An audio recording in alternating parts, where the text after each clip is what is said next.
Evening all, I hope you're all doing very well today. So on this video I'm going to be covering a few bits of news that have come through today and yesterday. We're going to go over the Dubai trip and a little bit of information and a little bit of stuff that's come out of there. We've got a couple of midfielders that have been linked with Liverpool in the past and today. We've got some Jude Bellingham news that's come out and it's been all over today. We've also got a couple of updates on the potential sale of the club and one more that's just come out as I was sitting down to record this that we'll touch on as well. And just a slight little thing about the next German manager. But first of all, we'll go over the Dubai trip.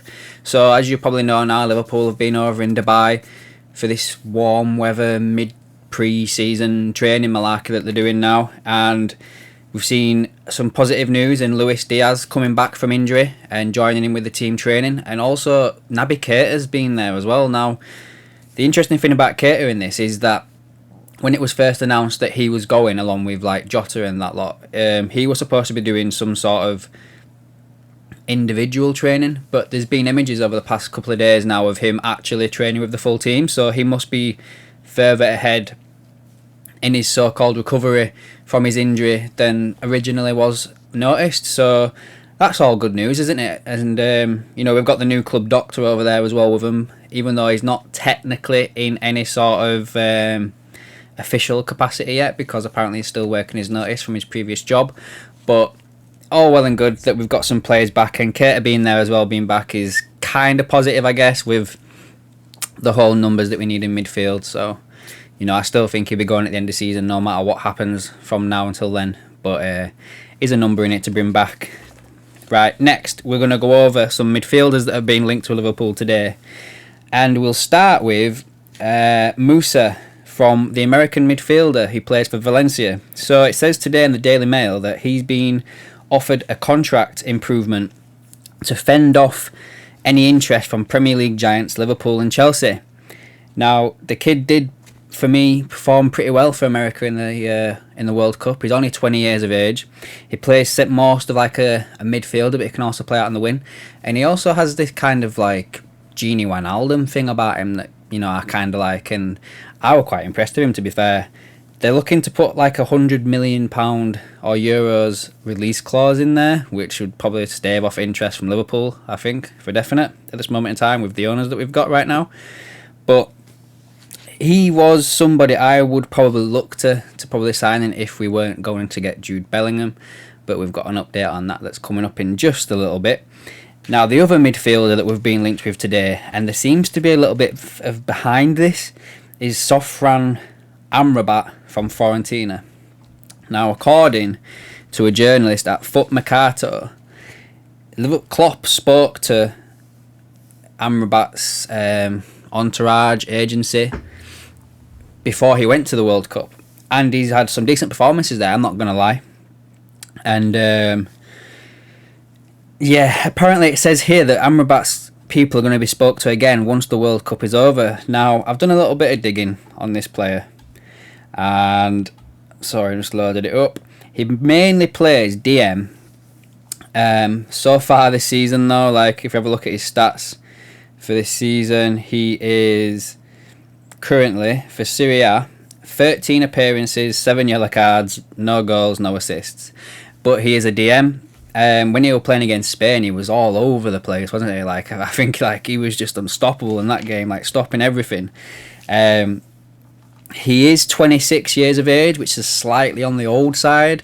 We won't get much out of him. He's only like 3 years younger than Fabinho, because that's probably the place that he'd come into and, put a bit more competition in there. He's like for Fabinho, which I think we could all say we need due to him being down this season. And like he's very not performing as much as he usually normally does.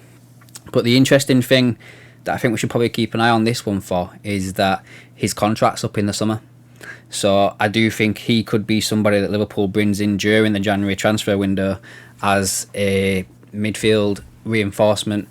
He'd probably cost within the reason, according to transfermarket.co.uk, he's valued at around 10 million euros. So let's say it goes up to like 15, something like that. He could be a decent signing for us. But Liverpool have been stung in the past with players having a decent World Cup. El Hadji for one. is he going to be in that mark, or is he going to be like another one of these players that Liverpool pick up and he just turns out it to be a gem? Who knows? I'd personally keep an eye on this kid, see what happens. I say kid's 26, he's only like 5 years younger than me. I'd personally keep an eye on him, see what we think, see what goes on with him, and that guy could potentially be the new midfielder we get in during January. Now, talking about midfielders, that brings me to the Jude Bellingham update we've had today. So, first thing this morning, we'll go in like chronological order. We had Christian Falk at Sport Build tweet out this morning at 7:34 this morning.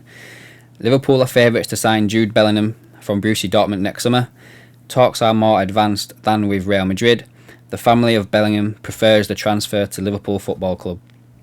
That's what he put out there this morning. He did also put something else out saying that Thomas Tuchel, which is about the Germany job, Thomas Tuchel would be interested in the Germany national team job. Jurgen Klopp is not. Back to Bellingham. He then went on to the Anfield Wrap, where he basically went through, he got interviewed a bit more and he went through it in a bit more detail, and he's basically put that Bellingham's father, his mother and his agent are really focused on Liverpool. They are really focused on getting this deal through to Liverpool, and he's basically said the same thing that I've been saying for a bit now regarding Jude Bellingham. The only problem could be money, and we're not talking about wages here, we're talking about transfer fee. We've heard clearly if Bellingham can decide, it would be Liverpool. Dortmund want 150 million euros, whereas Liverpool value him at 100 million euros. So Liverpool are looking at like £89 million, Dortmund £130 million. So there's a big difference there. That's what Christian Falk said to the Anfield Wrap today. Again, guys, I've been saying this for a while now about the whole Jude Bellingham thing. I do think that he would be a great midfielder for Liverpool. He would be there for a long time. The Steven Gerrard that we've been craving out for. But it all just comes down to money. I do believe that if we have got FSG still in charge, I can't see the deal happening. I really can't. Whereas if we get some new owners in, I think it's a done deal. Like, who's willing to spend cash? I really just do. I'd love this kid to join, but as well as this all sounds and everything like that, we've got to remember, guys, that there's been players that have been further down the line joining Liverpool that didn't. You know, we had Lee Bowyer back decades now, who basically, like, you know, was at Melwood, you know, signing stuff. Well, not he didn't sign a contract, but having his picture taken and that with the Liverpool top. Deal never happened. Recently, we've had Nabil Fekir, who actually did his, like, welcome to Liverpool interview. Didn't happen. So let's wait and see if it's actually signed and sealed and done and he's stood there with the top. But I hope we get that one over the line. I really do. Going back to Amrabat one more time. I just forgot to add this bit. I've just remembered now. His agent is the same agent as Kanate. I thought I'd do like a little bit of digging. So we've got some sort of relationship there with that agency. So again, it's something to watch for January for definite. 100%. Now, I said I had a bit of sale update. So Dave Powell today at the Echo has basically said that American sources have said that FSG is now looking for a strategic partner over a full sale, and that would be their preferred outcome. And something about Redbird would be only willing to sell their share in the club for a significant amount. But when you look into this, like, that to me doesn't make sense, because Redbird didn't buy a percentage of Liverpool, they bought a percentage of FSG. So they've only got like 11%, so they would be, if FSG as a whole wanted to sell, they would be outvoted. So that to me makes no sense whatsoever. And this whole FSG not looking for a full sale and looking for strategic partner, sorry, I'm tongue-tied there, again, it doesn't make any sense to me whatsoever.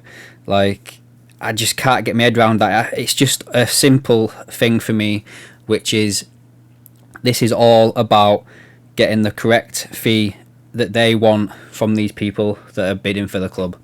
Be it the Saudi Qataris, be it the Germans, whoever it is, they're just after this. And then just as I started filming The Sunday World has put an article out which is in the same thing, looking for somebody to come in and help fund long-term success for the club, and FSG still to have a share in the club. And I just don't believe it, guys. I really don't. I don't believe it at all. It's all strategic. There's something else behind it, you know, trying to get people to cough up a bit more money. 100% I believe FSG will sell the club for whatever money it is. Like the title of this one from Sunday World, Liverpool's owners set out their stance as they up offers from the club and they won't necessarily sell to the highest bidder. I don't believe that, guys. Like, FSG are trying to sell the club so they can fund something in America. Like, they want either an NBA team or an NFL team, something like that. They're not going to turn down $4.5 billion or whatever. Do you know what I mean? It's all strategic. We've not had a serious update yet on who's actually been there for a few days now, and then this comes out. So there's something going on behind the scenes with the sale of the club. They potentially could be getting a little bit closer, but FSG is probably just playing games, trying to get more, you know, milk the cow as much as they can. So yeah, guys, I'll leave that there for me today. That's the updates of everything I've got to cover for today, and I'll be back with you on Friday night with another news update, unless something breaks tomorrow, which I'll get another video out for you there.